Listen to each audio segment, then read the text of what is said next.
Hello, hello. It's my pleasure to welcome you to this evening's program. I'm Carol Lasser. I'm the Executive Director of the Wilson Bruce Evans Home Historical Society.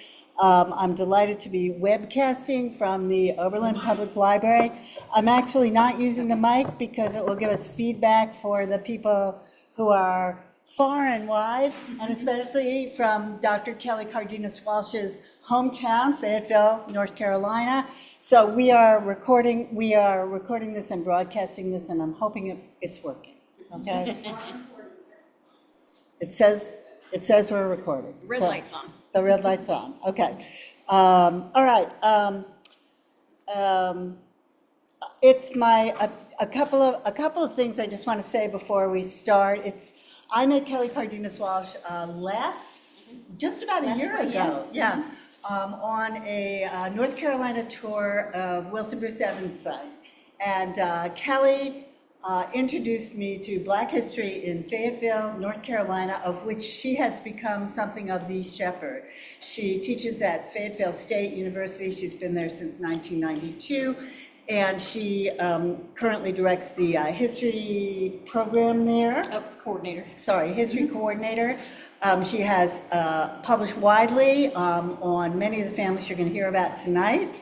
And she is also on the Board of Trustees for a museum to open in 2028, the North Carolina Center for Civil War, Emancipation, and Reconstruction. Yeah, which is very, very exciting. She's also one of the curators of a virtual museum that they're putting together at Fayetteville State University, which is the first North Carolina publicly funded Black HBCU. So it's a very interesting school, and in fact, one of the Leary relatives, as you'll hear, was one of the founders of Fayetteville State. Well, I could go on forever and ever, except the last thing I have to say is that Kelli's incredibly generous with her scholarship.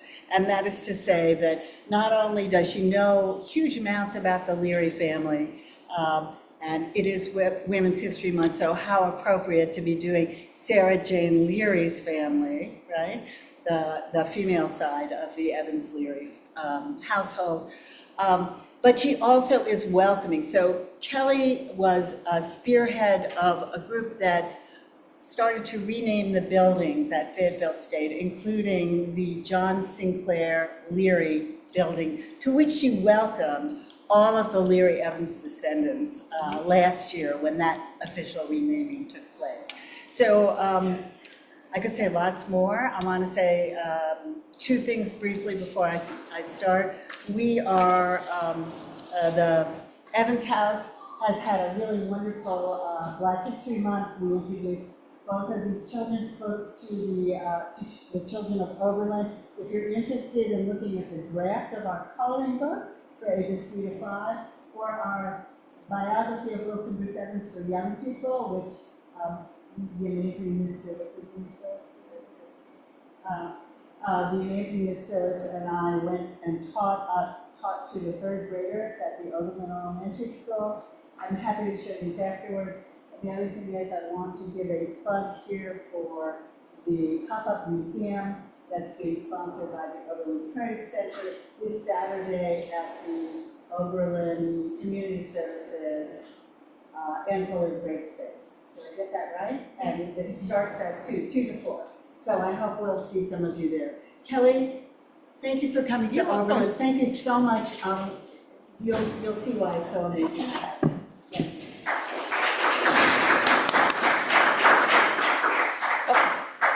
Well, thank you. I'm so excited to be here. This kind of just puts, well, not an end, because we're never going to finish writing about this family, because there's so many branches to the tree of the Leary, Evans, Sampson, Patterson family, many of them who ended up making their lives here in Oberlin. So I'm just thrilled to be asked to be here and to be here so I can see all these people that I've studied for. I started this research at the end of 2010. And so it's nice to see where they've ended up and to kind of walk some of the streets, even though they look different now. Some of the buildings are not there. but their spirits are. And so I'm just thrilled to be here on all of those levels. So when Carol and I were talking, we were mentioning what aspect of this family do we talk about, because there's so many layers to them. So we talked about, as the title says, moving to freedom.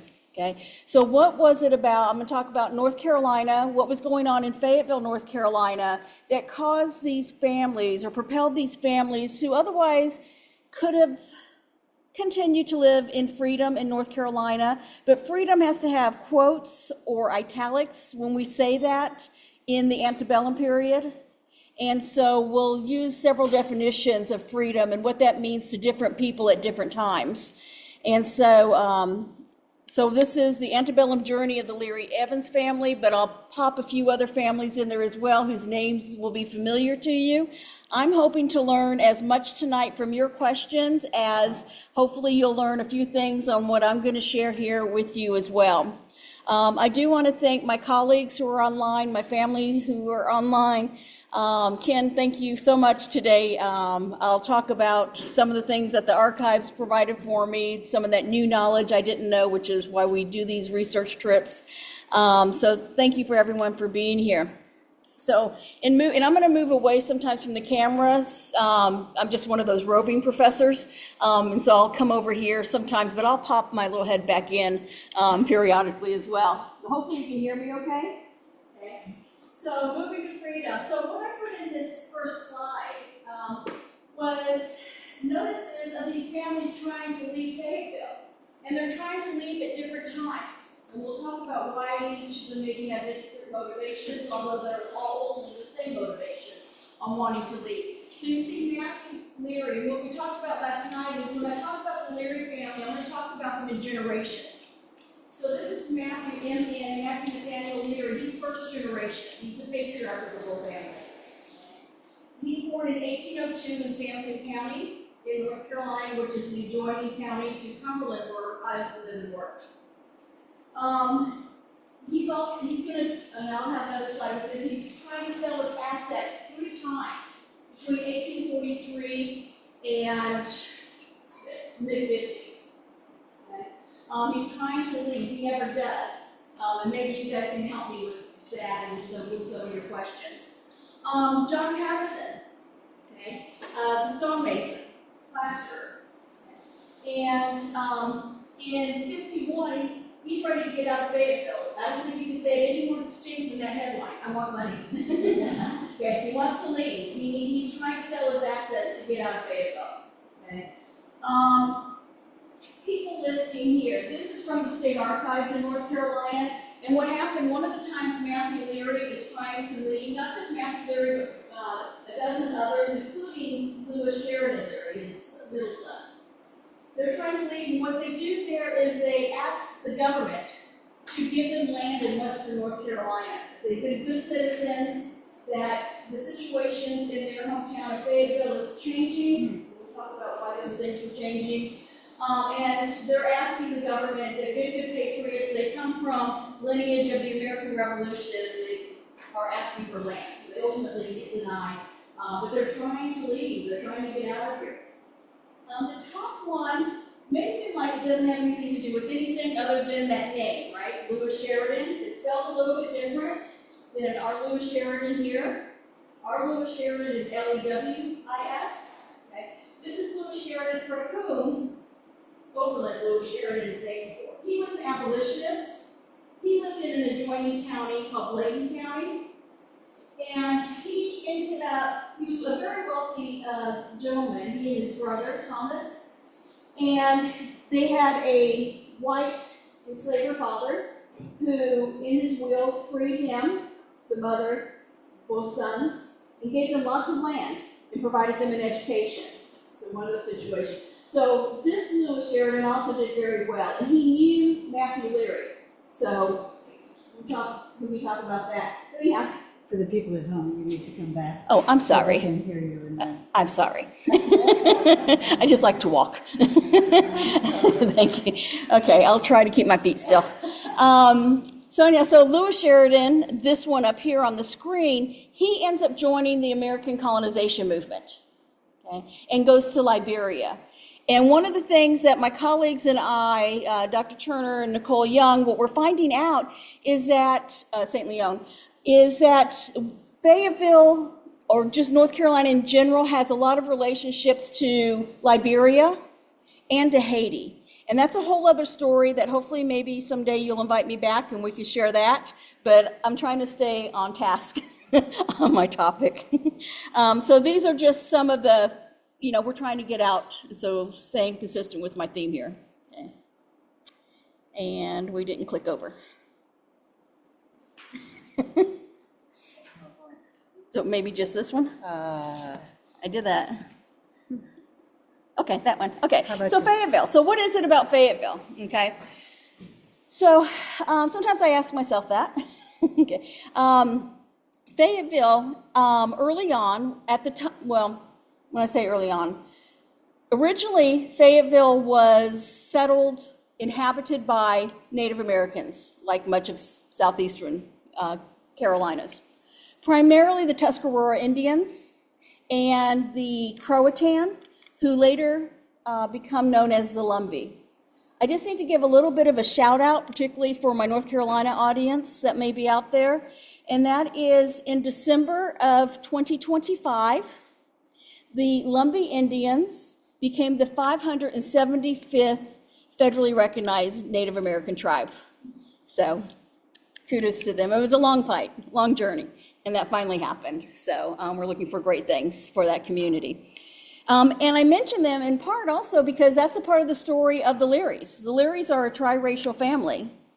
And so they very perfectly represent who's in Fayetteville. Native Americans, Scotch-Irish, and African Americans. Okay. And Fayetteville is established in 1793. We start out as 2 townships. Okay. As this American Revolution concludes, we want to pay respects to General Lafayette, the Marquis de Lafayette, and we rename the city or the townships and merging them into Fayetteville. So that is that history. Also, just as a shout out to Fayetteville, we are the only city named Fayetteville in which the Marquis visited.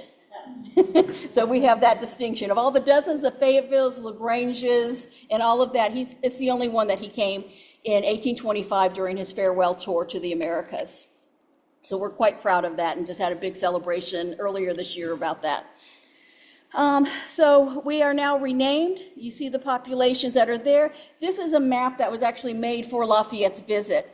I am going to step out of view for just 1 second, just for my in-person audience, and then I'll come back and say what I've said. This here is the old maps of Fayetteville. This right here is the market house. It used to be the town hall. So this is the center of town. Okay? And just while I'm here, if you come out this way, this is where Matthew Leary lived, north of town. So he didn't live in the city limits. But his business was right here on this corner. So it's all within like 1.5 miles of where it is. So what I was just showing on the map is the center of town, the market house, which originally was the town hall, the center of the city, and Matthew Leary's harness and saddle shop location, and then his home location. Also, if you go, well, it would be east, but looking on the map, it's down. But that's where the Cape Fear River is. Lots of movies made on Cape Fear, right? But the Cape Fear River is instrumental in Fayetteville becoming Fayetteville, okay? And I argue North Carolina becoming North Carolina. North Carolina does not have a lot of deep water ports. Matter of fact, the northeastern part of the state that gets settled first from people coming down from Virginia seeking land, like in Edenton and New Bern and that whole area, okay? That area is known as the graveyard of the Atlantic because it can't take the big ships. But if you go down to Wilmington, the southern part, so if you've ever been to Myrtle Beach, go about an hour north. Okay. If you go to Wilmington, that's called the port city. The big ships could get in there. So the big ships from Europe, from the Caribbean, which the Carolinas do a lot of trade with, they can come into Wilmington, if not Charleston. And then the main river that would come inland is the Cape Fear River. It's most navigable up to Fayetteville. So it does extend further, but it's not navigable to ships, steamships. So Fayetteville becomes very important in these early years because of it becomes a commercial center. Things can be unloaded off the docks and brought down the main streets into where the market house is. And then the distributors will come and collect from there. So early Fayetteville is a thriving commercial center. We almost became the state capital of North Carolina. We lost by 1 vote when they went to take the vote, but we did ratify the federal constitution in Fayetteville. That's why it was called the town hall initially before a great fire that will happen in 1831. Okay, so here's just kind of a look at the population, particularly looking at the freeback population. That's going to be in North Carolina in general, and it's always going to be about 1/3 of the population as we move through compared to the white population if you just look at these percentages. In Fayetteville, by the time we get to 1860, you have about 435, I think it is, free blacks in the city or the township of Fayetteville. So it's not a ton, but it's significant. It's notable. Okay. And I think because Fayetteville is a commercial center, it's going to be, a lot of times we're going to see some of the laws of the state about race maybe not as enforced, because these are business decisions at the end of the day, until 1850, and we'll get to that. But I know in presentations we don't want to deal with a lot of numbers. It gets a little much, so there it is. So why would these prosperous folks like Matthew Leary, John Patterson, John Scott, okay, why would they want to leave? What's going on in North Carolina, this idyllic little commercial town that I've just mentioned? Okay. And why would they want to leave this, little utopia that's, sorry to borrow that word, that's going on here? And so, now I'm throwing off. Thank you. Well, think about the Carolinas and what's going on. So what you see is Denmark Vesey in 1822 in Charleston, South Carolina. He, as you may know, organized what would have been one of the most audacious slave uprisings had it gone off. It's impressive what he had planned and was able to do. Not quite able to do, but everything, the way he planned it, the extension of the networks, and just who he was as a man is an impressive story on its own, Denmark Vesey. So that scares the bejesus out of everyone when that gets thwarted, right? So the Carolinas, and by this time we are North and South Carolinas, but just like our Carolina Panthers, we're still the Carolinas when it's convenient. And so another issue was David Walker. David Walker, in his writing of the appeal, he is from Wilmington, North Carolina. Okay, so another Carolinian, okay, is writing this protest. And if you ever read this whole thing, he actually talks about if we could just get along, if we would just get to know each other better. And I think it's probably what we still say today a lot of times. If we just stop yelling and listen and have conversation. But of course, he also includes, but absent that, there is a call to pick up arms and to use violence if needed. But that wasn't his first choice, but it is a last resort he's encouraging for freedom. So there's David Walker, another Carolinian. And then we have Nat Turner. Now, not a North Carolinian, although he will tie back into the Leary family by name, okay? And so Nat Turner is from Southampton County, Virginia. So this is where a lot of early Virginians had come from into North Carolina. So it's fairly close to the border, right, by the tidewater coming down. This one in 1831 really scared the bejesus out of North Carolinians because all of a sudden it becomes very real. For whatever reason, maybe time and networking, 1822, it did scare folks, even in North Carolina, but it's the 31 attempt of Turner at his insurrection. And probably because he was on the run for a couple months, and so that just adds to kind of the boogeyman aspect of where is he, and people got very scared. North Carolina reacts, and the way it reacts is through legislation. And so that's the last image there, is in 1835, North Carolina holds a new state constitutional convention. And while they're going to do things that on the surface say, okay, well, yeah, maybe we do. The state population is changing by 1835. And the way that it's changing is no longer is the population of the state concentrated in the northeastern part of the state, Edenton, New Bern. But now we have, with the state capital is Raleigh, okay, by 1835. The population is expanding into the western part of the state. Okay. And so those people don't have representation, or not equitable representation. So part of the call for this constitutional convention is to kind of rework so that the mid and western part of the state can get fair representation in their elected officials.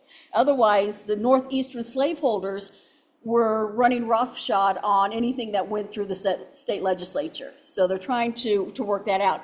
And of course, in the western part of the state, it's not to say there wasn't slavery, but it's not going to be like in the northeastern part of the state, okay? She can only grow so much in the mountains, at this time without machinery. So the population centers and its use of enslaved labor and everything is just very different in our state, 500 miles from coast to mountains. So pretty extensive. So we're going to have a state constitutional convention because of these rebellions. And one of the things that's going to come out of the 35 constitutional convention is, in this boogeyman mentality that they have still, is they're going to disenfranchise free blacks. So people like Patterson and Leary theoretically could vote. If we had voter registration cards, we'd see their names on it in all likelihood, because they're very civic minded. But how do we silence people?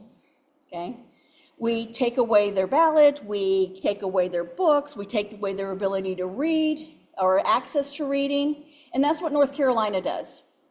I say that with this caveat, Fayetteville's still a little different because it's still a commercial center. Okay, so it's not going to get bad yet. Okay, so we don't see a mass exodus until in 1835, although there obviously has to be conversations because this is beginning to impact lives, right?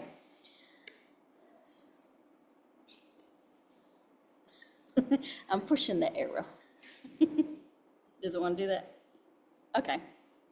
All right. So we jump a little bit of time. So obviously the Copelands have left already. Okay. They're from Raleigh, right? So are we familiar with the Copelands? Right? We're good? Okay.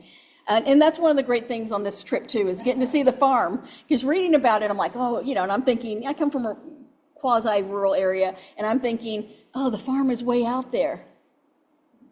No, you all know. So, and granted 100 plus years ago, but it was very accessible for those who lived in town, right? And so the Copelands have already left, okay? And so we're gonna really look at the Evans and the Leary. Now this is the market house, okay? And the center of town. And if this is about as planned of a city. I mean, you guys are impressive because you guys have a grid system here in Oberlin, obviously. And so I've enjoyed walking this area. Fayetteville, not so much. Fayetteville, the way it's gridded is right here at the market house. So to the south, you have Gillespie Street, and that's where some of these folks lived. And to the north is where Matthew Leary lives. So when I showed you that earlier map, he lived in the northern part of town, or just outside of town in the county. To the east, that's Person Street, and that's where Matthew's Saddle Shop will be located, okay? And it's also the street that takes you right to the river. And then to the west is Hay Street, and that's kind of where the more elite whites lived, maybe still live today, up in that area. Was Hay Street was also a commercial center. And so I just kind of set that up. In 1850, okay, so we know the Compromise of 1850, the Fugitive Slave Act is passed, And the impact among, and again, here's this use of the word free or freedom. Okay, so what is the impact among the free Black population of 400 and some in Fayetteville at this time? Well, initially, not a lot, but I think there's, oh gosh, Charles, I wish you were here to tell me you would get in my ear, a mission creep.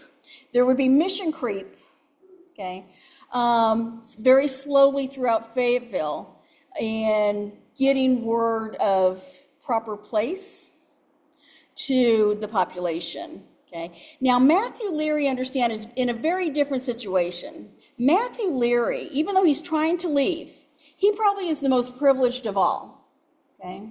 And part of that, we think, because he is, we believe, a descendant of an American Revolution hero. Some of the writings actually say that his father, or his grandfather, sorry, his grandfather was an aide to George Washington. Doesn't get much more Americana than that, right? Then, you know, he didn't get a play like Hamilton, but maybe down the road we can work on that. But we need to verify some things. So Matthew Leary, very privileged and growing up, very successful business owner. He's in business with his son Matthew Jr. for a while.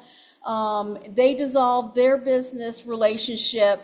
Not quite sure what that was about, if it was just economic but they remain in the same town, and the families are still interacting, so I don't think there was any hardship between those two. So the Fugitive Slave Act. Let's look at how this is going to impact our people.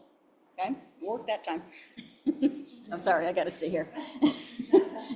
Okay, so from Fayetteville to Ohio. Okay, so when I was putting this map together, so that's 596 when I get to Roanoke, Virginia. It actually, by Google Maps, says it would take me 9 days to walk here in today's time. Okay. And I know there's kind of controversy, did it take 3 weeks or 3 months for the Evanses and then the Learys and others to get here? I don't know, it's a long time, okay? But you can see the route in which you're getting here theoretically. It's not to say they use this exact route. That's one of the things we're working on too, is by what means did they get here? We know they went by wagon trains, and with the Copelands, they came with other families, but we don't know. They don't leave us the writings, right? We have to piece this together, and that's what we're trying to do. So these are some of the families that we know are leaving. So the Copelands in 43, Andrew Chestnut, I left his date off. I want to say 56. Lewis Leary, 57. Evans in 54. And then John Scott in 56. So these are things that are going to be an impact because of that mission creep of whispers, of slight enforcement. And even though Matthew, like I said, has probably the most privilege of either any free Black person in Fayetteville, there's the fact that the white population could change all that on a dime for him, I'm sure is not lost, right? And so, again, we know that he's trying to sell his property. Why wouldn't he leave? Why doesn't he leave? If anyone who has this access to people and money and resources, because he's advertising several things in the newspaper every week, so he can get messages out. My guess, and I could be totally wrong, and you guys hopefully in the QA section will give me feedback, but I know in the Carolinas, I know in the South, that we are going to have, I'm thinking that either his mother or Julia's mother is still alive, that they're not going to leave while the mothers are still living, or at least one of the mothers is still living. Because what are they going to leave them to? To figure this out on their own without the protection that he could provide? So that's my best guess right now. I don't know that that's right or wrong. There's like 17 things in the chat. Are you managing that, Gary? Okay. I didn't know if I needed to pop into that or not. Gotcha. These are the folks who are all coming. So how many of you know Andrew Jackson Chestnut? You know this name?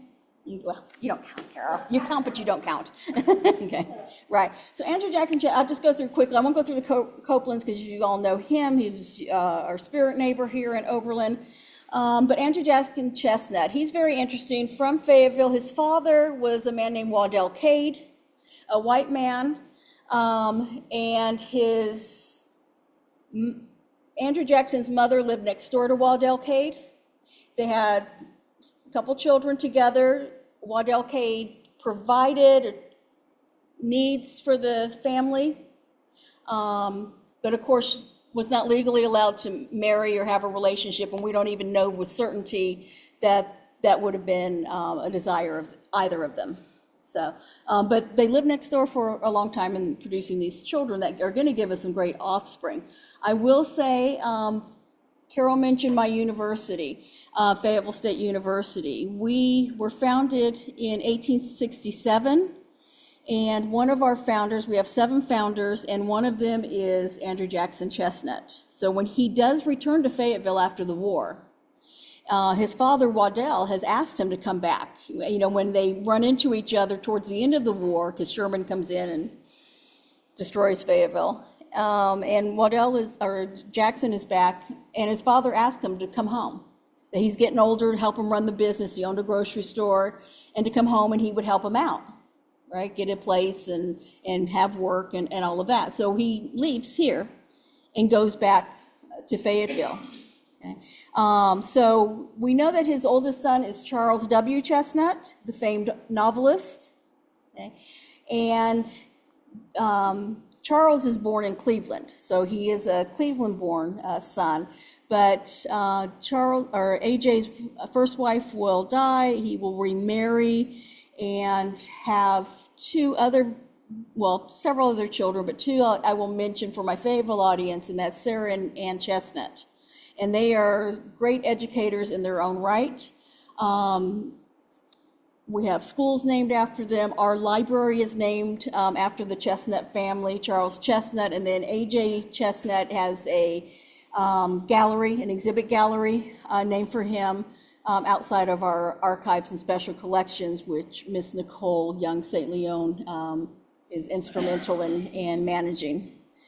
And so, of course, we'll come back to Lewis. John Scott. John Scott, as you may know, worked for Matthew Leary. Everything in my life is a 6-degree separation of Matthew Leary in my mind, okay? And so John Scott was apprenticed to Matthew Leary in his saddle and harness shop, okay? And, but also makes the call to come to Oberlin in 56. Of course, Wilson Bruce Evans. This is one thing I don't know, and so maybe you guys can offer some clues for me to look for, or unless you just know, share it, please. When Wilson Bruce and Henry go to Fayetteville, I mean, at some point, how are they meeting Sarah, Jane, and Henrietta, the 2 oldest daughters of Matthew Leary? Well, I'm guessing they're in Fayetteville doing some work. I can find Matthew Leary in Elizabethtown, Bladen County. I can find Matthew Leary in Wilmington, but I don't find him in Orange County or Hillsborough, where the Evans brothers originated. So I'm guessing they had to have been in Fayetteville doing work. Okay, probably because our market house burns in 1831, and they may have very likely have come down to help with some of the rebuilding or contracting. I don't know. We don't have those records. But they're in Fayetteville. They meet the sisters. They marry them 10 years apart. So the 2 brothers marry the 2 sisters. And so I'm trying to find, and I've looked at directories, I've looked at census records. I don't find any listing for them to even be in Fayetteville. But obviously they're in Fayetteville because they marry the 2 of the most prominent daughters of Matthew Leary's. So these are just some. Then, of course, of note, if you don't know, we talked about this a little bit today, Maxwell Chambers, who was actually from Salisbury, North Carolina, which is about 40 minutes north of Charlotte on the westernish part of the state. And it's said, and I'm going to try to find this letter, unless Ken, you can point me in a direction. I need to go to Davidson to maybe get an answer. But there's mention that John Patterson spoke to Maxwell Chambers, who was this huge enslaver. Well, they give him credit for being an industrialist and an agriculturalist. He managed it, right? So he had the money that allowed for the large plantations and the slave labor that was used. But there's mention that there's a letter between John Patterson and Maxwell Chambers, where Chambers has credited Patterson's visit to him with the idea of freeing his slaves. That's kind of one of those Ark of the Covenant sort of things in this family search, is where's that letter? And what does it exactly say? Because we know sometimes those letters get interpreted in different ways. So as all historians, we'd like to see it for ourselves and see what it says. But one of the things about John Patterson is he's speaking to Maxwell Chambers, one of the most wealthy men, certainly in the western part of the state, if not much of the state, most of it. Here's John E. Patterson, a free person of color in the 1850s, giving advice, suggesting to this very powerful white man that he free his slaves. So that also has me to question, what is the agency that John Patterson has to go to this man and have this conversation and then followed up with a letter? The same agency that allows John Patterson to write to the President of the United States, Andrew Johnson, later on and say, do you remember we grew up together? You know? So I love John Patterson for a number of reasons. And as I was reading things in the records today towards about the end of his life, it really saddened me, the turn of events in his own life towards the end there. But he had to have been a pretty audacious man for a very long period of his adult life. And so that's something more to try to figure out. And hopefully this Oberlin trip will open some of those doors in my mind to work on that.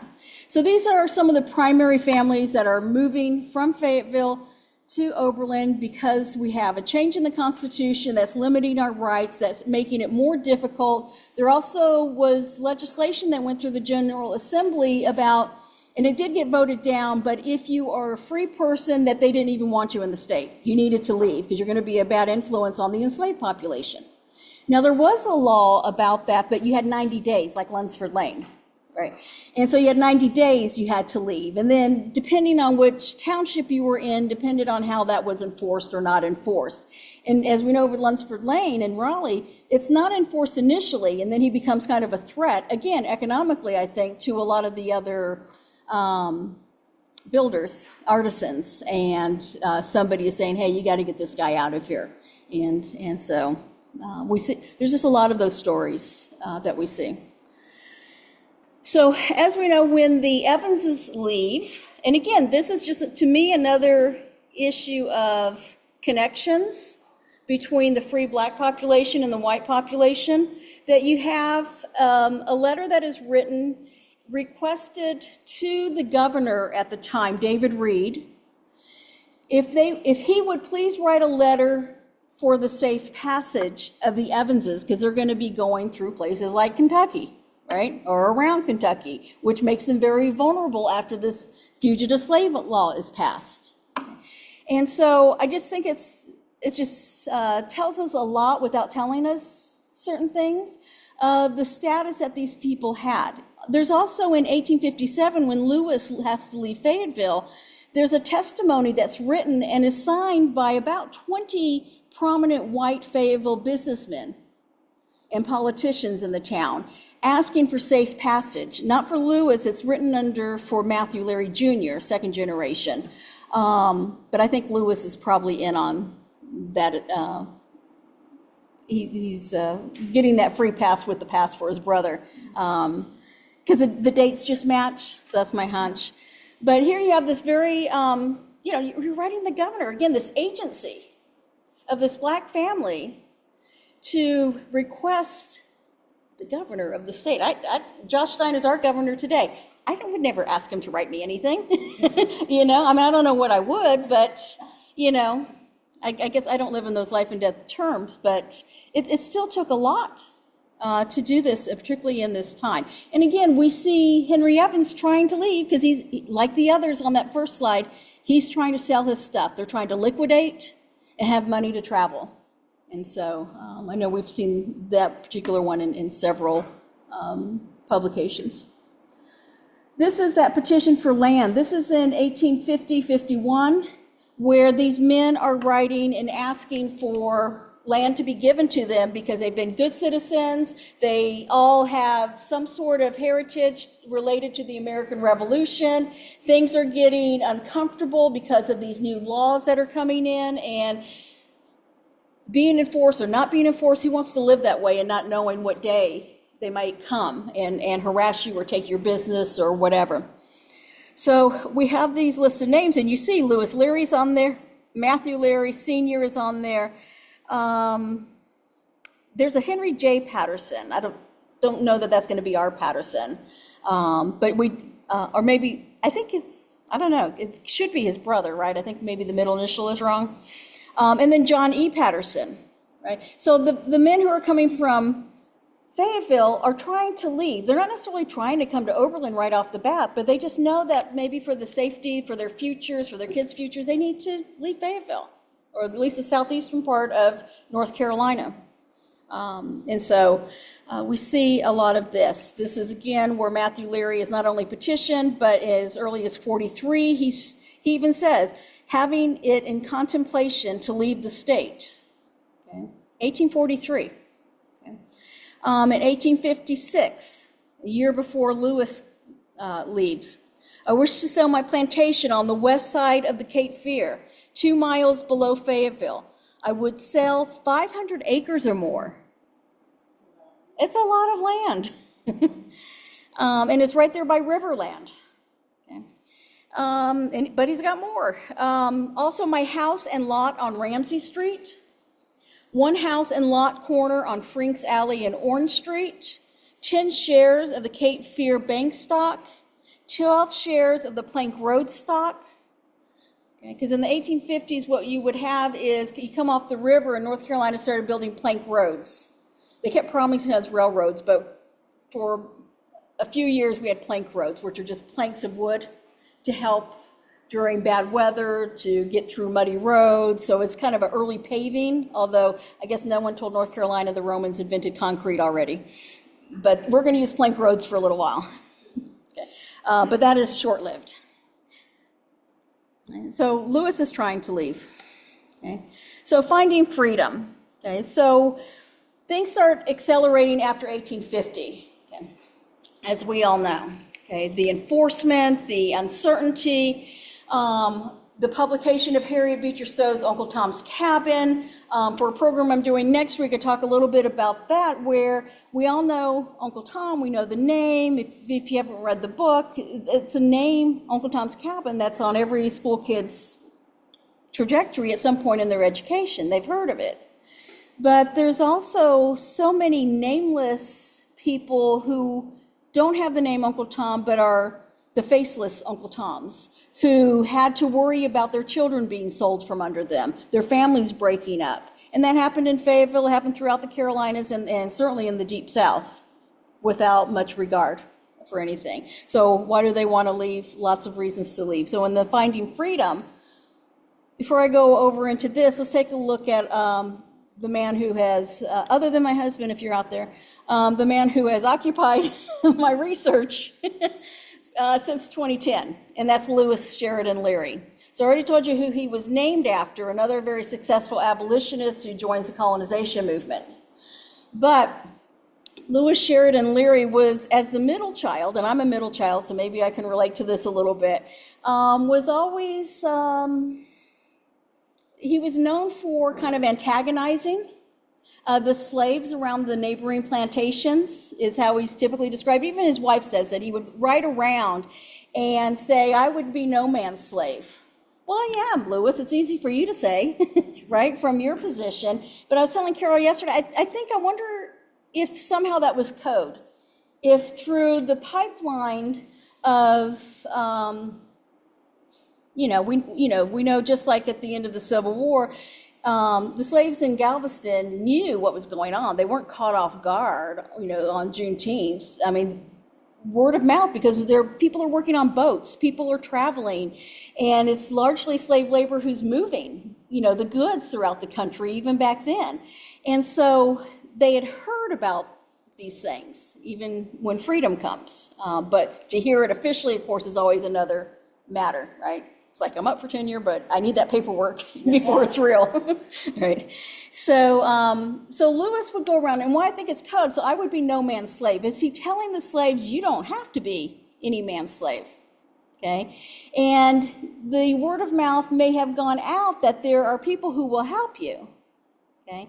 And he's going to be one of them. So there are two stories as to why Lewis Leary leaves Fayetteville in 1857. One story is probably a more common story, where it's said that he saw an enslaver beating a slave and got off his horse and beat the enslaver, or maybe it could have been his overseer. Families' stories change over time. But he whips this white man for beating his slave. So that's the one that's typically out there, that story. And men came to his father and said, you better get him out before something's done to him. The story I decide to go with is the second one that I found probably in the last 5 years. And it comes from his daughter. He's born right here in Oberlin, Louise. And Louise, even though she's a child, she's an infant when her father dies in 1859, Louise is raised by her mother, Mary Sampson Patterson Leary. And she's a great keeper of the legacy and the martyrdom of Lewis Leary. So that's what Louise, the daughter, would have grown up hearing, are the stories of the mother. And if you want to hear more of that, of course, you go to Langston Hugh's first chapter in The Big C, where he's describing his life with his grandmother, Mary Sampson Patterson Leary, then Langston. Okay. In the story she told her young grandson in the first 12 years of his life, when she had primary custody of him. So he's telling us what she told him. I found information from the Kansas Historical Society, some of its newspapers from Kansas, where Louise, now an adult woman, is saying that her mother told her her father had to flee Fayetteville. It got too hot, is the words Mary Patterson uses. I'll just use her maiden name with these stories. There's a lot of Marys. And so he fled because he was helping slaves escape across the river. And a couple nights earlier, he and another abolitionist, a white man, and we don't have his name, but this is just what's handed down from the daughter, was shot and killed when they were found out. Lewis was able to escape that night. His friend was not so fortunate. So when Lewis, a few days later, was found helping slaves again, and the men went to, whoever these men are, so a contingent of men apparently went to Matthew Leary Sr. and said, you got to get him out of here. We're not going to be able to protect him. We may not be able to protect you. He's got to go. So Henrietta, the oldest daughter, she tells in an interview that it just got too hot. It got too hot in Fayetteville, and Lewis had to leave. So there's two stories. My story, when I get my book published, is going to be, but I'll footnote the other one, will be the daughter's story. So I'll keep that family lineage in there. So Lewis comes up here. One of the other myths about Lewis coming up here is that, he comes in 57. The next year he marries Mary Patterson, or Sampson Patterson. And 6 months before he's killed at John Brown's raid, they had had a daughter. Well, no, these families know each other. They know each other in Fayetteville. In 1825, Matthew Leary is the witness for John Patterson's marriage. Okay? And same year, they get married the same year to their wives. In the same year, John Patterson is the witness for Matthew Leary in his marriage to Julia Memorell. Okay? So this family goes back, and then I'll show you a map at the end, and I'll have to walk away for a second, where these families, they lived at opposite ends of the same street. They knew each other. So if you read something that says, oh, they came to Overland, Hearts, no, they've known each other. Their families have known each other. They're professionally connected. They're now family connected. They know each other. One of the great finds that I've had in the library today, Ken, is what you printed for me. And I did not know that, and so Nicole, if you're still out there, we'll be talking about this. She's our archivist in Fayetteville, and we do so much work with. In 1867, in September, so during the Beebe trial, that's a whole other story, Mary has asked the AME, the American Missionary Association, to help fund her for a trip to return to Fayetteville. She wants to return to Fayetteville in 1867, according to her own handwriting that I saw today. Wants to return to Fayetteville because that's where her husband's family is. That's where his parents are. And she ends that letter by saying, my young daughter's grandparents are there. I don't think she ever comes. Okay. But that she's trying to, that was totally new information for me. And so now I've got other rabbit holes to go down to check out all those names of people she's mentioning to eliminate or include in the next version of all of this.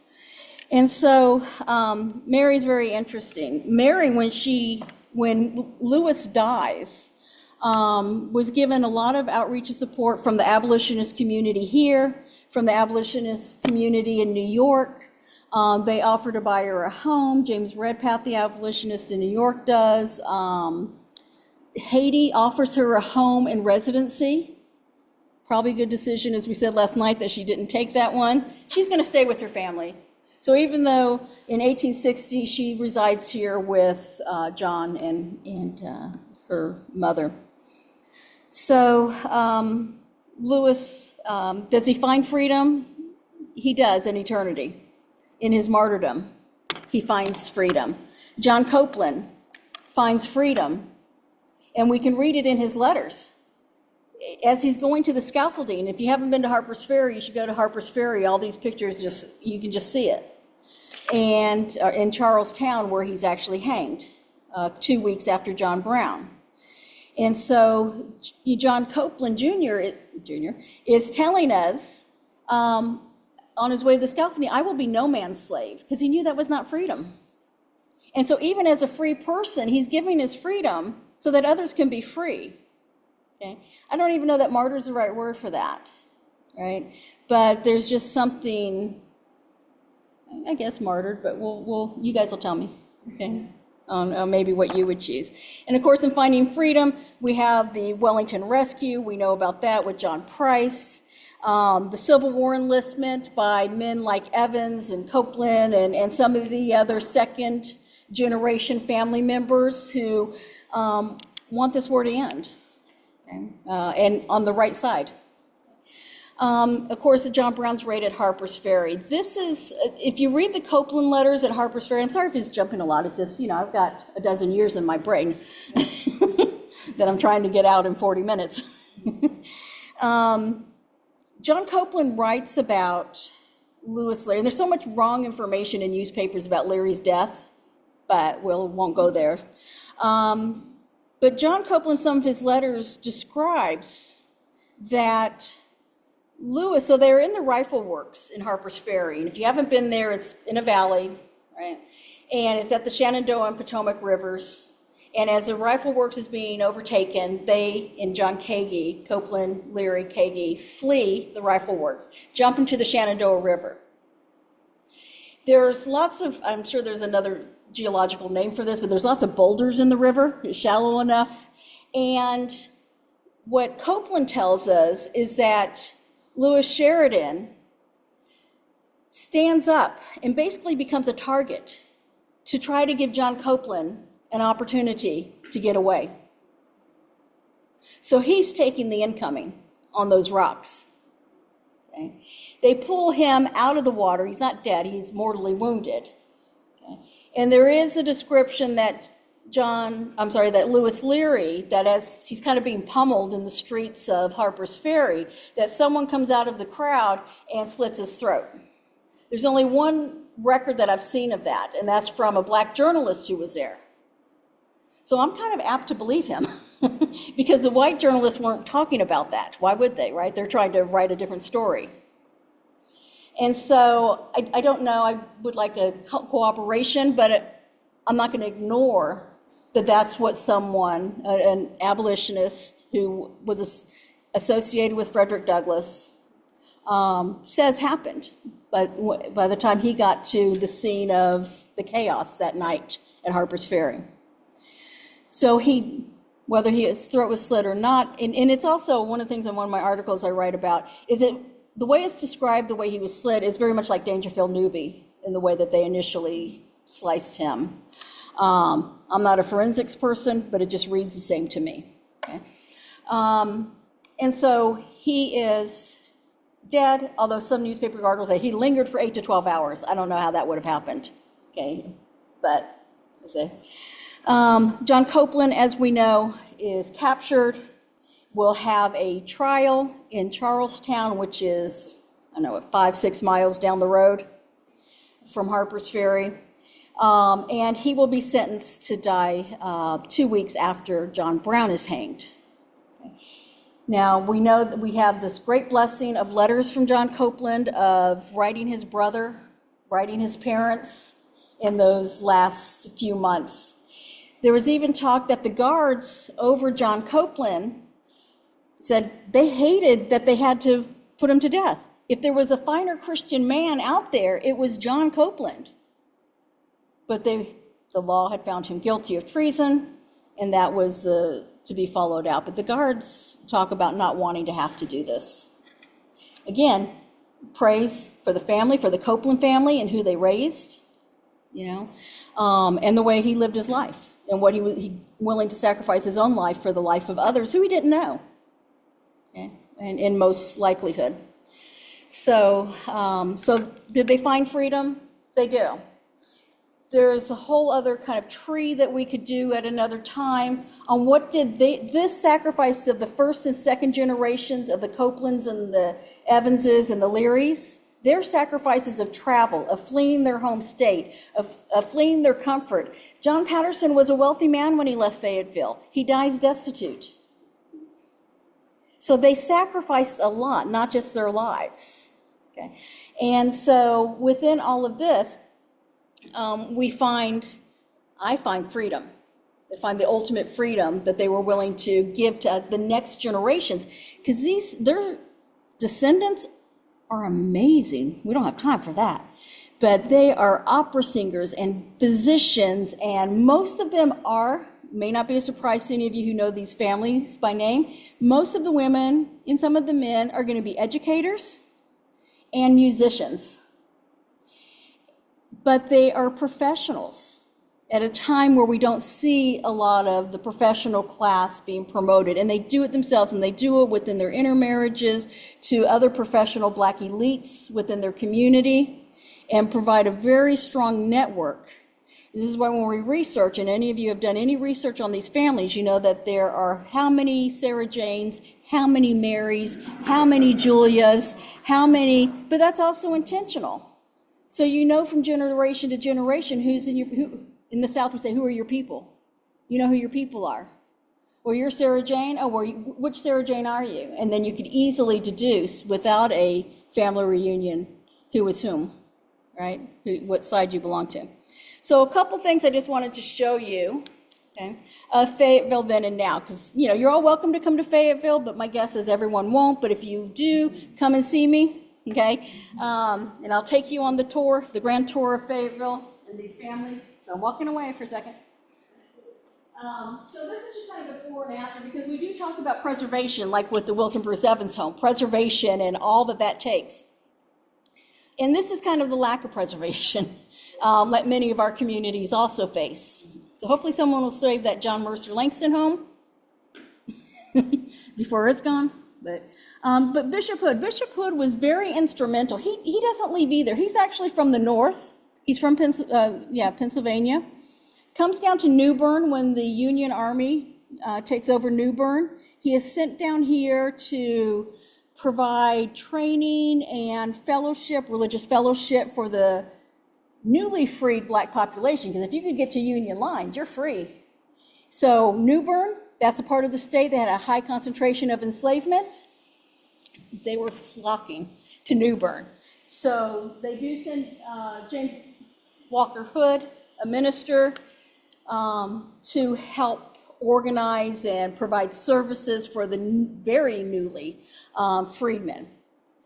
He eventually comes to Fayetteville, and he's going to be a minister at the Evans AME Zion Church for 2 years.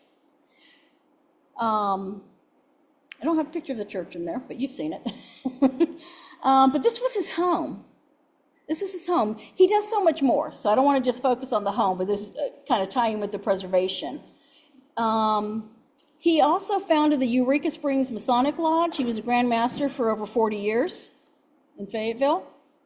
He's one of the founders of the Wesley Zion Institute, which is now Livingstone College in Salisbury, where Maxwell Chambers was from. Full circles here. Okay. He was the assistant superintendent of public instruction during Reconstruction. And under his guidance, over 200 schools for black children went into operation. So if there is, I give a lot of credit to Matthew Leary Jr. for being one of our founders, A.J. Chestnut for being one of our founders. But if it wasn't for Reverend Walker Hood, he's in that high administrative position during Reconstruction that oversees the development of these black schools. It's going to completely change opportunities for many people that 5 years earlier they wouldn't have had. But this is his home. He has this great home, right?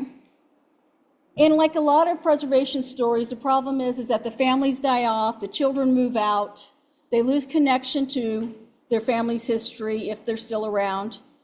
And these magnificent homes fall into disarray and then into tax liens. And the cities, as we all know, Overland, just as well as Fayetteville, would just as soon tear it down than apply for tax credits to restore them. Okay? And so unfortunately in the 1980s, Bishop Hood's home was torn down. That was about 12 years before I got to Fayetteville, because Nicole and I would go on those porches and looking in the windows and trying to get in to see what we could find to preserve and at least document. Okay? And so, so that's that. So what's to the right of it is what's his house space today. It's an insurance office, a crematorium, and some other businesses. That's what happens when you don't do preservation. I know I'm probably speaking to the crowd already, right, that knows the importance of preservation. The house on the left is John E. Patterson House. Now, all of these men own multiple properties. There are probably 4 pages of deed records of property that Matthew Leary Sr. had. I don't have a picture of his house. I'll tell you about that in a second. But this is John Patterson House, and this is probably one he didn't live in a long time. We believe it was circa 1840s, but it was around again until the 1980s. Okay? And it's no longer there. There's a house here, and there's a brick building here that's actually a flower shop / church now. Okay. But this is where it would have been. I'll step away. Let me just use this map. So what you see here, this would have been Matthew Leary's home, that Ramsey Street location. Right here is a funeral home today. Nothing against funeral home folks, but I went and talked to them, because of course these are all family-owned businesses, and they said, oh yeah, when Daddy built this land, or bought this land to build their funeral home there, they tore down 2 Victorian homes. My hunch is one of those homes had to be a Leary property. So I've been searching for newspaper. Because this funeral home family is well known, how was that not in the paper? You know, so I don't know, I'm still looking. Okay, but it's in the 1970s, and I don't live in the 1970s very much. I live in the 19th century a lot, and so I've just got to get my mind turned to that. Number two, that's where Bishop Hood's home was. So you see the proximity of where they live to each other. Now, they're overlapping time, because Matthew's dead by the time this house gets built, okay? But this is a space of a black neighborhood that's going to become very prominent. There's also, you see St. Joseph's Church above number two? The Learys, John Sinclair, Matthew Jr., Matthew Sr., they're all founding members of St. Joseph's Church. Okay? We call it the Green Church with the Tiffany windows, right? And they love to show it. So if you, again, you come to Fayetteville, let me know, and Mr. Sam will be more than happy to give you a tour of their wonderful church. And Matthew Leary Sr. was said to have been very active in the choir in the churches. Okay? And so it's the second building, St. Joseph's, but I always just try to envision him, even though I don't even have an image of Matthew. In my mind, my silhouette image of Matthew Sr., he's at that choir stand leading the choir. They're all musicians, they're all industrious, they're all, you know, so there's no reason that we don't end up with judges and doctors and everything by the end. And then number three, that's where the John Patterson house is. So when people say, oh, Matthew and Mary Sampson Patterson just met in Oberlin, fell in love, had a child, no, this goes back a long time, okay? So one of these days I'll map all of John's properties, because like I said, I don't think he lives here very long, but he did live there for a little bit, so that's all we have. Image-wise. Okay. And then the Learys, is, again, the last dozen years of my life, what we've pieced together. So this is the one on top. I should have numbered these for you, sorry. The one on top, that is Julia Memorel. That is Matthew Sr.'s wife. She is the one who, her mother was named as French Mary. And the mother of John Sinclair, Louis Leary, and Matthew Jr., Henrietta. This is Henrietta and Sarah's mom. Okay. This is a tintype. It's in the archives at the University of North Carolina at Charlotte, because John Sinclair ended up moving to Charlotte and his family was raised there. And so his daughter wrote a short story about the family and donated the pictures to the archives there. And so that's a tintype of the mom. Of course, Henrietta on the bottom picture. And then John Sinclair. John Sinclair goes on to a great life. So when I say we give him for freedom, you're giving the freedom of movement for the next generation is a part of freedom too, as we define it. So John Sinclair is amazing in itself as the youngest of the sons of Matthew Sr., second generation here. He is going to go to Howard Law School. He will be the second African American to practice law in the state of North Carolina. He will be the first African American to practice law in the city of Fayetteville and Charlotte. Okay. He is the founding dean of a law school at Shaw University in Raleigh. Okay. These are amazing people, right? There is a bar association in Charlotte named after him. And then, of course, our Louis, Mary Sampson Patterson below him. And if you read Langston Hughes's Big Sky, I hope you all will go Google it and get the PDF version, if nothing else. And you will see he describes her, and you can see, I think, the triracial components of Mary. You can see it in, John writes to, was it Stephen Weeks he writes to, and says, well, when I get to, yes, my people are Croatan, which are the Lumbees. My people are Croatan, and next time I get out to Robeson County, I'll get with my uncle and talk to him and answer these questions for you. We don't know that he ever did. Okay. This picture, these common ones. So the newspaper clipping to the far right, that is, and I took Carol and Gary there last year. It describes where Matthew Leary's harness and saddle shop was. Part of the building is no longer there. That was actually, I think, the workshop. But this is a description of what happened, that this Mr. Colwriter purchased the building. He turned part of the space into green space. But there's a barber shop today, and then there's a plaque right above the barber shop that says Coal Writer Building. So it's there. It's at the same address or the same street cross listing of where Matthew's business records show his business was for the harness and saddle shop. All of his sons are trained as saddle and harness makers in that shop. John Scott is trained as a harness and saddle maker in that shop on the corner that's now known as Coal Writer Building. Okay.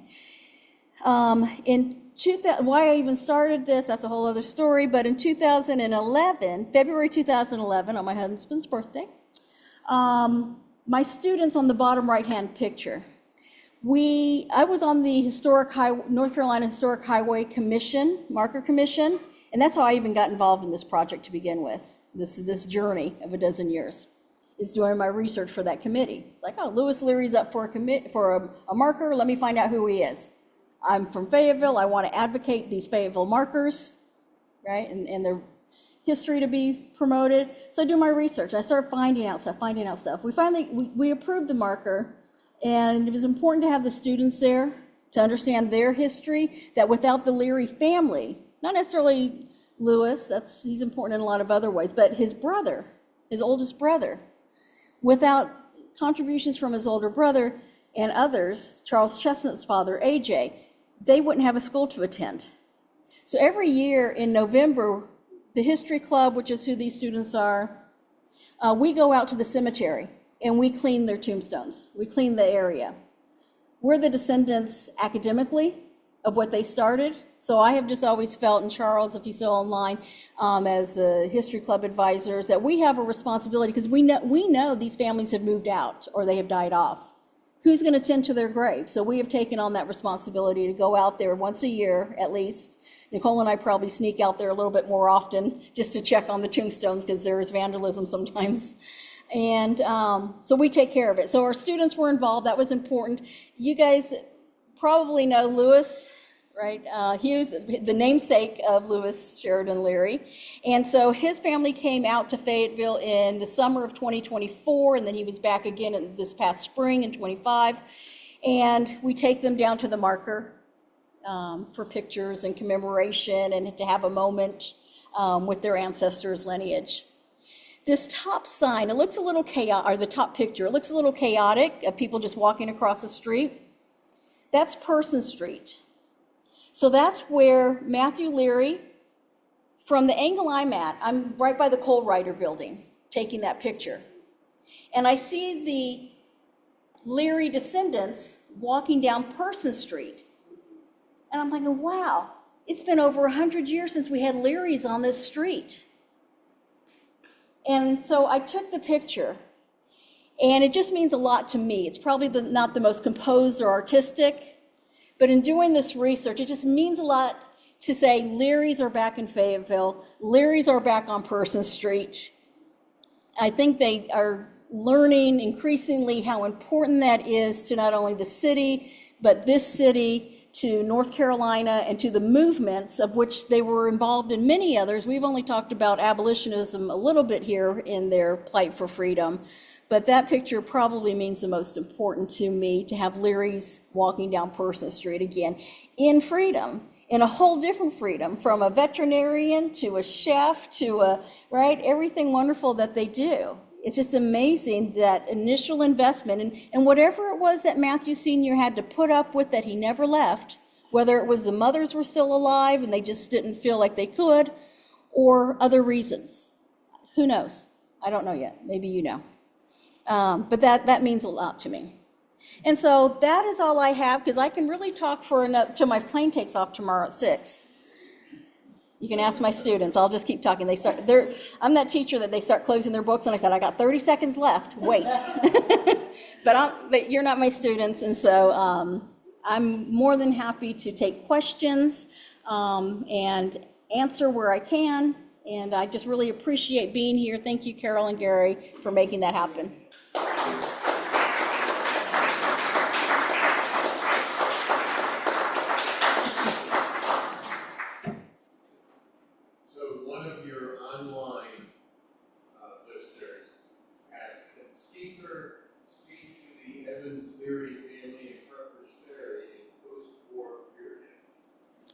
So, oh, so repeat that whole part?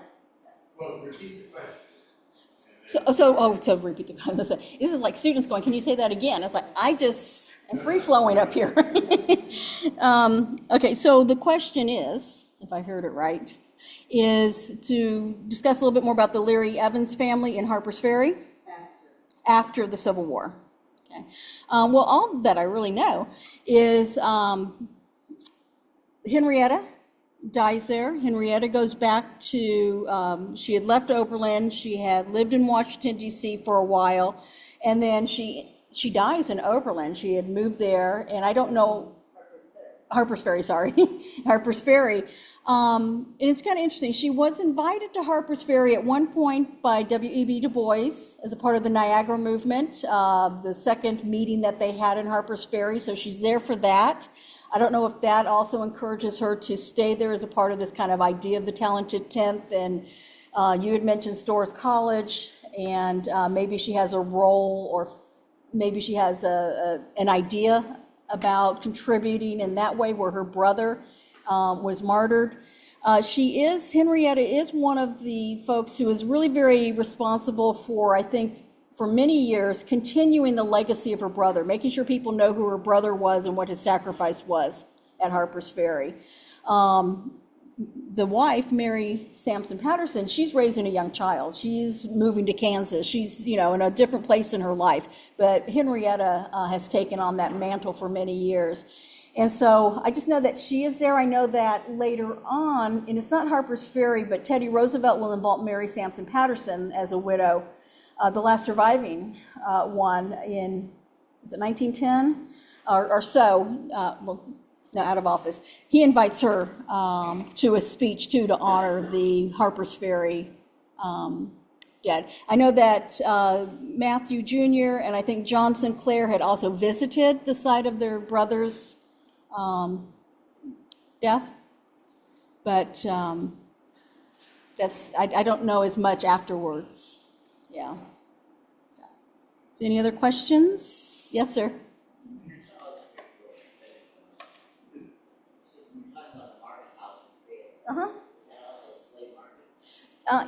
Yes. Okay, and why I hesitate. So much controversy about this this market house, and we'll be talking about that next week at our program too with Nicole. So it was built as a town hall. When it gets remade, and we think by black laborers, free black laborers, Thomas Grimes, John Patterson is mentioned as contributing to the rebuilding of the market house. So it is a commercial center, and the way that it's typically written is that slaves were sold at the market house. It wasn't like in Charleston, you'd go down to the slave market. So maybe it's just a matter of semantics. So it wasn't for that, but you had vendors, basically like a flea market that would you rent out stalls, but sometimes city officials would auction off property in estate sales, which would include slaves. Now, most of the selling of slaves happened at the county courthouse, which no longer exists from that time, down the road, closer to Matthew's house, actually. But yes, so the short answer is yes. It was served a purpose that slaves could be sold there, and we have lots of documentation. There's lots of listings in the newspapers where slaves of whatever estate are going to be sold at the market house on this day. So absolutely, yes.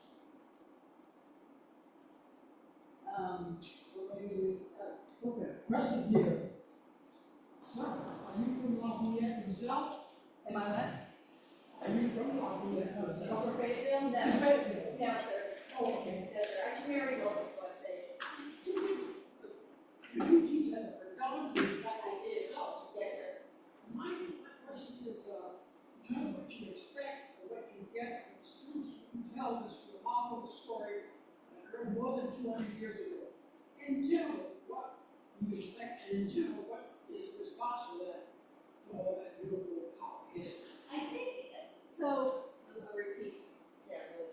So the fact that I teach at an HBCU, and so what are typically the students' responses to learning this history?